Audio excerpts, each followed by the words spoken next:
Welcome to She Knows with Rosie, where we cover all things wellness, health and weight loss.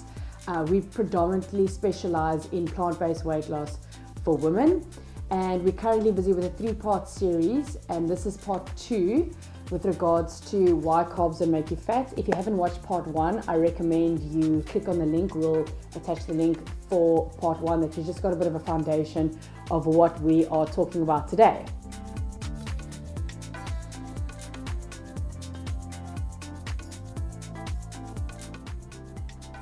So let's get into it. Part 2 of why carbs don't make you fat.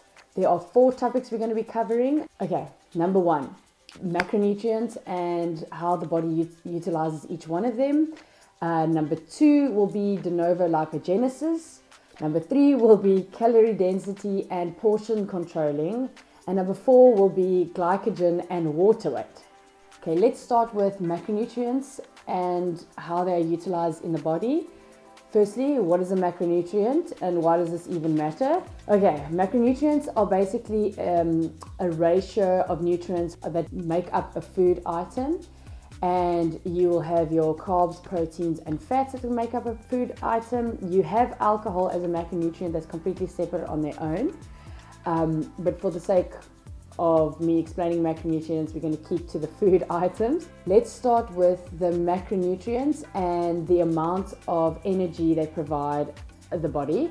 So macronutrients will have protein, which 1 gram of protein equals 4 calories. We'll have carbs, 1 gram of carbs will give you 4 calories also.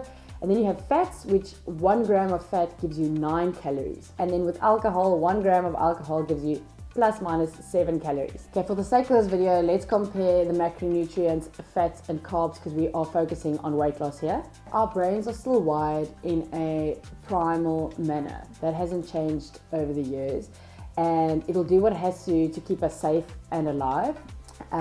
It will also utilize the least energy to convert whatever we're consuming into energy and then into body fat. So if that doesn't make sense, let me explain more in depth. It costs your body more energy to convert carbohydrates into body fat than what it would to convert fat to body fat. If you consume excess calories, your body will identify the different macronutrients that are coming in and decide which one is the easiest to convert to body fat, to stored body fat. This is just an example of between fats and carbohydrates. When your body sees them coming in, your body looks at both of them and decides which one's the easiest to convert to body fat. And while when fat comes in, it only costs your body 3% of its energy to convert fat to body fat. And when carbohydrates come in excess, your body looks at it and goes, okay, it costs your body 30% of its energy to convert that to body fat. So you can see now that it's costing your body only 3% to convert the fat to body fat compared to 30% to convert carbs to body fat. Your body goes, 3% is way better. Let's use the least amount of energy to convert fats to body fat. And that'll actually take me onto the next topic, which is Denovolipogenisis. Don't be afraid, it's a huge word, but it's got a very simple meaning.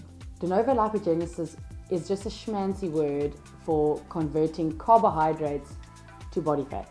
Now, pigs and cows are very efficient at converting carbs to body fat. Humans, on the other hand, actually aren't. We are not very efficient at converting carbs to body fat, which is a good thing. So the moral of the story here is, if you're having a huge meal and you're having excess calories, your body is programmed better to firstly convert the fats to body fat than what it would compared to converting carbs to body fat. Okay, and then on that note, that'll take me to our next topic, which is calorie density and portion controlling. So just to recap, 1 gram of protein, 4 calories. 1 gram of carbohydrates, 4 calories. 1 gram of fat, 9 calories. And then we know that 1 gram of alcohol is plus minus 7 calories. With the majority of weight loss programs, you are told to cut out or lower your carbohydrates. When you do so, you are eating predominantly fats and proteins, and the actual caloric density of your meal will go up, but you also need to fill up your plate that you're actually satisfied.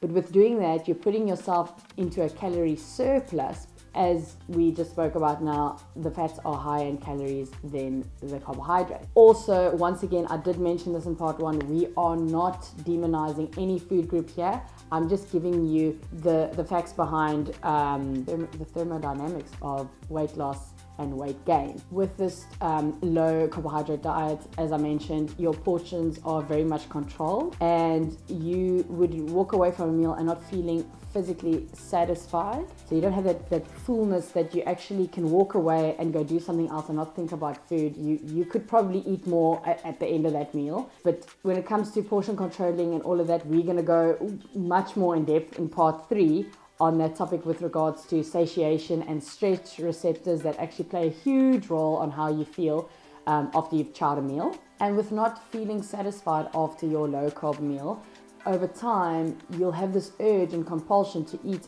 larger amounts of food, which could result in a binge. And that would start like a binge and restrict cycle, which is a topic on its own.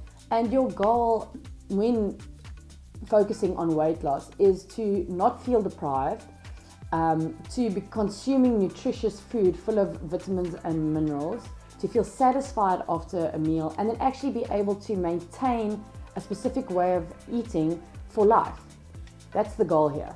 With these goals in mind, eating a predominantly whole foods, plant-based diet, you are naturally ticking all those boxes. You're not feeling deprived, you are getting all the needed adequate amounts of vitamins and minerals in each day, you're feeling satisfied, it's maintainable for life, is basically all you would want from a diet, that you don't feel like you're white knuckling your way through everything. So a whole foods plant-based diet is the answer, where your carbohydrate intake is actually much higher than your fat intake. As mentioned in part 1, once you've cut out carbohydrates, you drop water weight. So that's what happens when you climb on the scale and the number has shifted since you've started this low carb diet. You basically dehydrated yourself and you've dropped water weight. This takes me on to number 4, glycogen and water weight. When you eat carbohydrates, you hydrate your body, which is fantastic. For every 1 gram of carbs, you will hold on to 3 grams of water. When you overeat on carbohydrates, because not like the miracle macronutrient, let's just be honest here,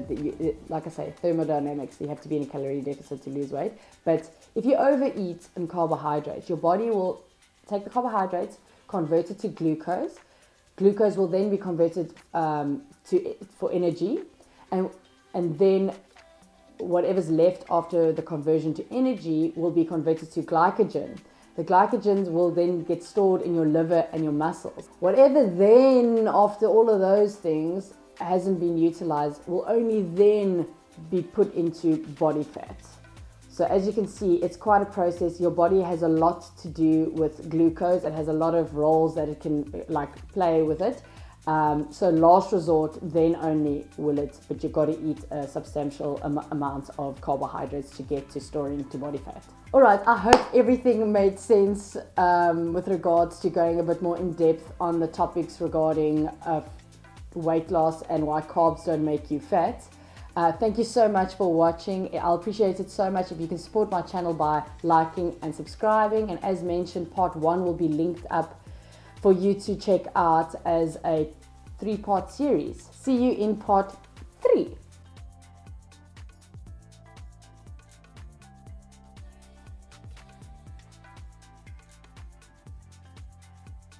I don't know how to end a video. Oh my god, it's like killing me. Dying. Okay.